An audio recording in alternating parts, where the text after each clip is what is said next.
শুক্রবার অসংখ্য কর্মী সমর্থকদের সাথে নিয়ে বিভিন্ন বাদ্যযন্ত্র সহকারে শোভাযাত্রার মাধ্যমে নিজের মনোনয়নপত্র জমা করল নদিয়ার কালীগঞ্জ বিধানসভার উপনির্বাচনের তৃণমূল কংগ্রেসের প্রার্থী আলিফা আহমেদ।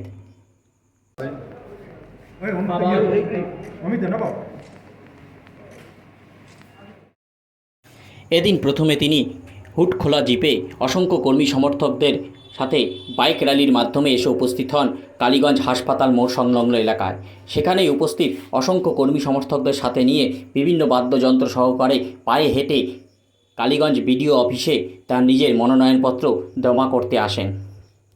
এদিনই তার মনোনয়ন জমাপত্রে উপস্থিত ছিলেন নদিয়া জেলা পরিষদের সভাধিপতি তারান্নম সুলতান আমির, ছিলেন বিধায়ক রুকবানুর রহমান, কল্লোল খাঁ, বিধায়ক উজ্জ্বল বিশ্বাস, বিধায়ক বিমলেন্দু সিং সহ অসংখ্য দলীয় কর্মী সমর্থক ও একাধিক নেতৃত্ব।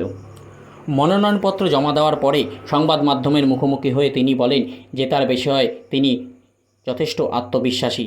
পাশাপাশি বিগত দিনের এই এলাকার ফলাফলের থেকে এই নির্বাচনে ফলাফল আরও ভালো হবে বলেও তিনি দাবি করেন।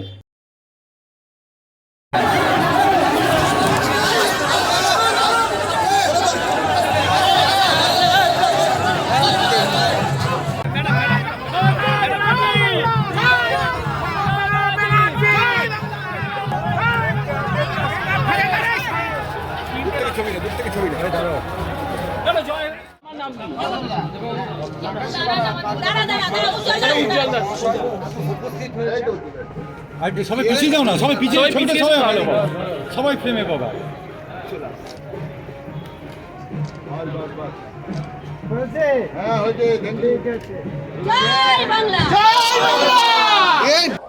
কি বলবেন? এটা আমাদের কর্মীদের আবেগ এবং তার আবেগই আমাদেরকে সাহস যোগায়। আমি আশাবাদী নির্বাচনের ফলাফল খুব ভালো হবে।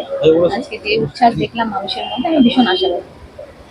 100% যত যা ভোটে আগে বাবা জয়ী হয়েছে, যত পার্সেন্ট তার থেকে অনেক বেশি হবে।